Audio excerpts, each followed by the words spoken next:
It's time for Where You Live with Gene and Tony, the show that's all about owning, buying, selling, renting, and association management. If it involves a home, we'll talk about it.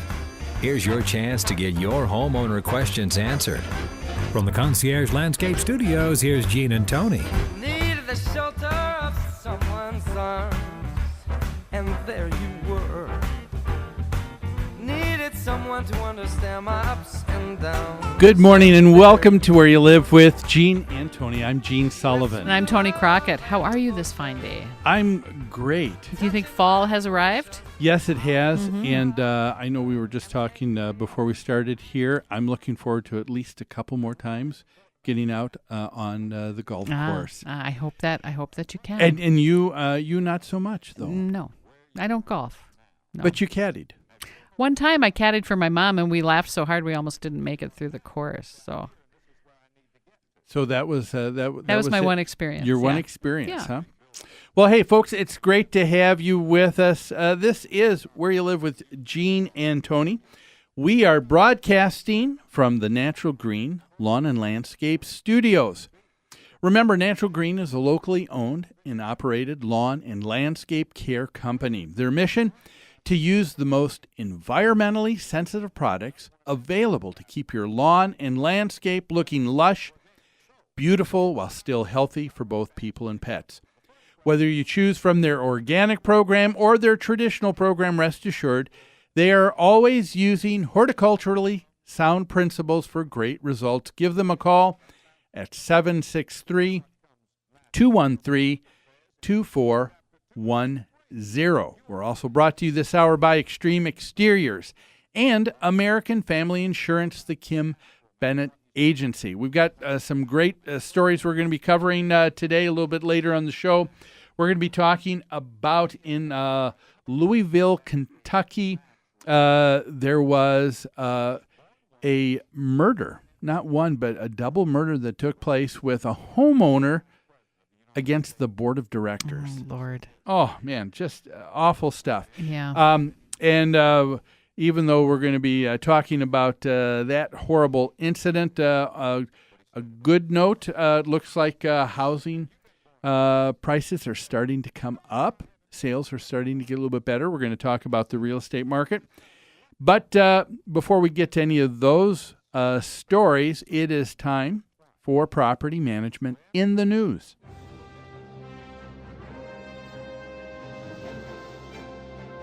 Property Management in the News is brought to you by Home Furniture and Abbey Floor Covering. Their showrooms are staffed with professionals who will help you choose what you need to fit both your lifestyle and budget. Whatever you need, chances are they'll have what you're looking for. Now, if you wish to avail yourself of special pricing and discounts you're not going to find anywhere else, Where You Live listeners can call Customer Service Coordinator Lori Matson at 952-224-2663, and she'll explain how you can get that special pricing. And that's at Home Furniture and Abbey Floor Covering.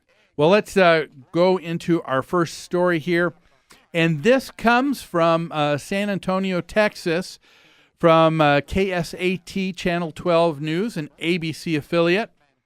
And it's entitled, HOA Traffic Fines Go Too Far. There is a homeowners association in the Mountain Lodge subdivision on the north side of San Antonio.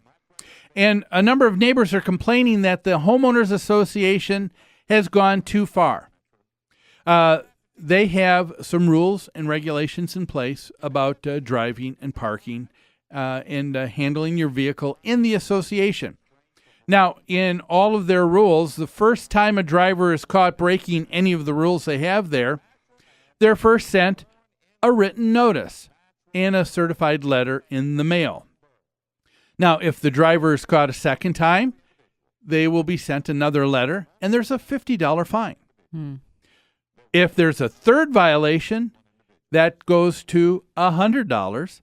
A fourth violation, $200.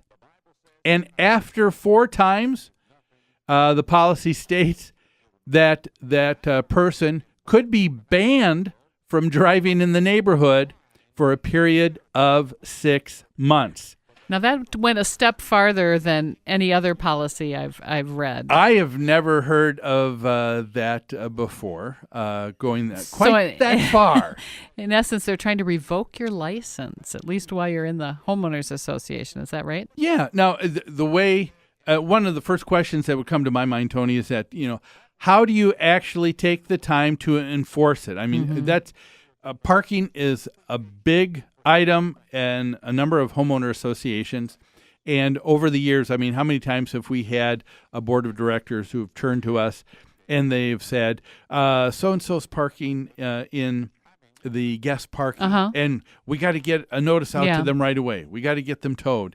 Yeah. People are parking in the fire lane. Lanes. That's another really biggie. Serious. What's interesting about this story is they don't say what rules are being violated.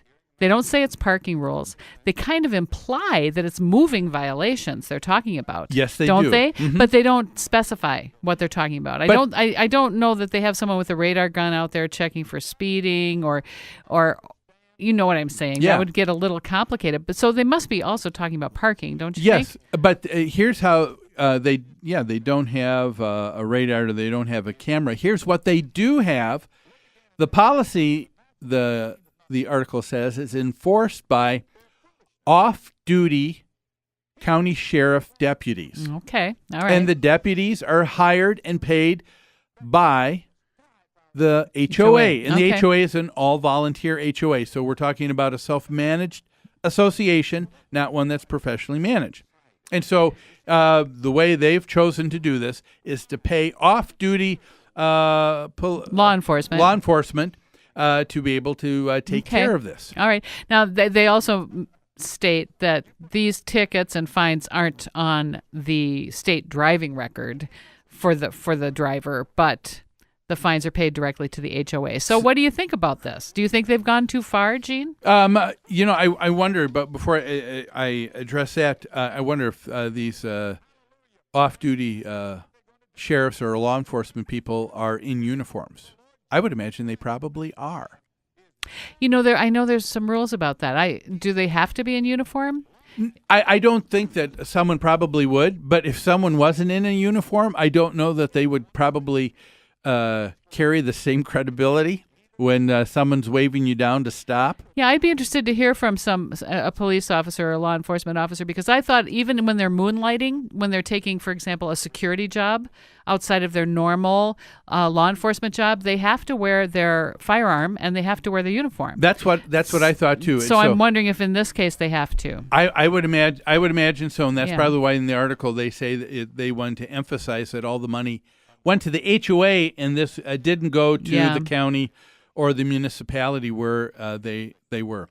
When I read this article, the first thing that came to my mind is here we have another association trying to take care of the issue with parking, but they're trying to say, we finally come up with a policy and protocol that will get every single person, every single time, and we're going to be able to really nip this in the bud. And we'll have total compliance. Total compliance. Yeah. That's what everybody looks for. That is the Shangri-La of rules and regulations in an HOA.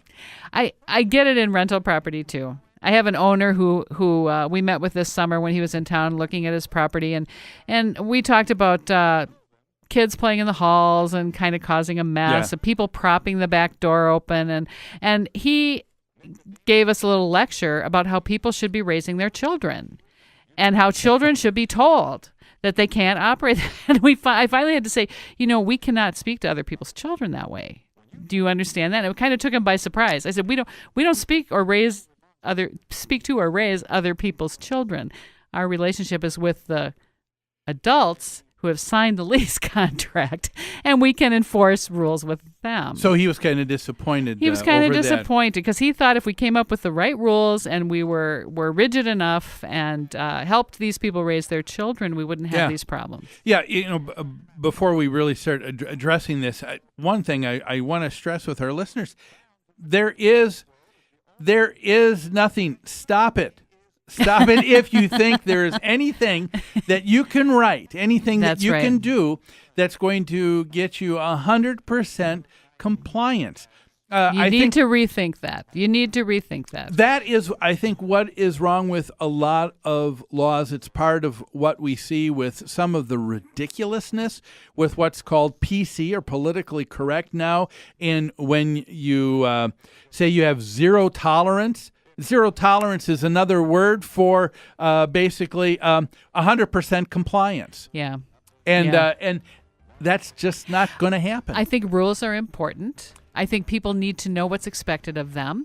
And I think enforcement is hugely important because very few people will comply or will toe the line if there's no enforcement. Yeah, I agree. So let's take a quick break. When we come back, Tony, let's delve into this further about what are these rules in place like? How realistic are they? And maybe let's give our own opinion on this. All right. But that's after these messages.